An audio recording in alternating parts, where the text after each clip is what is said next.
తప్పు చేసిన ఎంపీ ఇక్కడ తిరుగుతున్నాడు మీ ముందర. న్యాయమా తమ్ముళ్ళు ఇది? న్యాయమా తమ్ముళ్ళు ఇది? న్యాయమా పోలీసులు ఇది? మీ పోలీసు మీ బట్టలు సిగ్గుపడుతున్నాయి.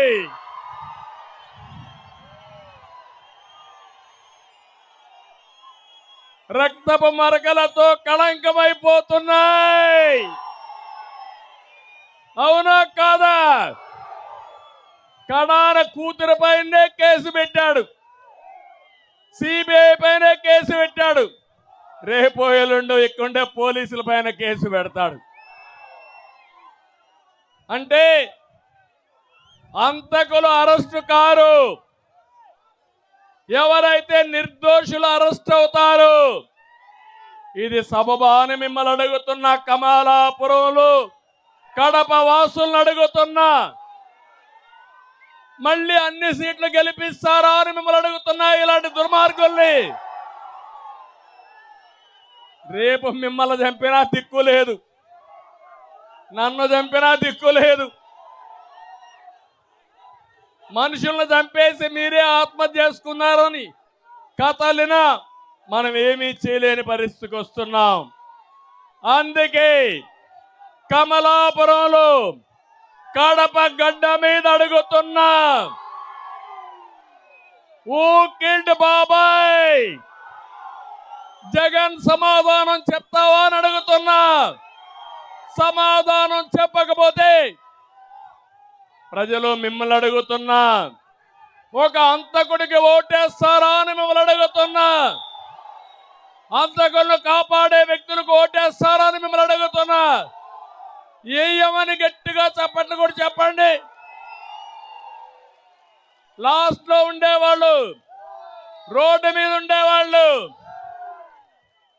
నమ్మకమేనా అని అడుగుతున్నా. అందుకే వచ్చా, రా కదిలి రా అని చెప్పడానికి వచ్చా. మీ సహకారం కోసం వచ్చా. బాబాయిని చంపిన అంతకుల్ని బోనెక్కించడానికి రా కదిలి రా అని మిమ్మల్ని అడగడానికి వచ్చాను. సిద్ధమేనా అని మిమ్మల్ని అడుగుతున్నా. నమ్మకమేనా అని మిమ్మల్ని అడుగుతున్నా. తమ్ముళ్ళు, ఈ ఇష్యూ ఒక ఇష్యూ అయితే ఎవ్వరికి ఆనందం లేదు. బాధుడే బాధుడు. నిత్యావసర వస్తువులు పెరిగాయా? పండుగలకు సరిగా చేసుకున్నారా? నేనున్నప్పుడు పండుగలకు కానుకలు ఇచ్చా, జ్ఞాపకం ఉందా మీకు? సంక్రాంతి కానుక, క్రిస్మస్ గిఫ్ట్, రంజాన్ తోఫా, పెళ్లి కానుక, అన్న క్యాంటీన్, విదేశ విద్య ఉన్నాయా తమ్ముళ్ళు? ఇవన్నీ ఫేర్ ప్రైస్ షాపులో 8 రకాల నిత్యావసర వస్తువులు సరసమైన ధరలకు ఇచ్చా. ఉన్నాయా? ఈరోజు పేదవాడిని పట్టించుకుంటున్నాడా ఈ ప్రభుత్వం? ఆ రోజు ఒక మాట అంటున్నాడు, బటన్ నొక్కుతున్నానని. బటన్ నొక్కడం కాదు, బటన్ బొక్కడం. నేను అడుగుతున్నా మిమ్మల్ని అందరినీ, ఎంత దుర్మార్గులంటే ఇసుక నుంచి తైలం తీస్తారు వీళ్ళు. ఇక్కడే పెన్నా నది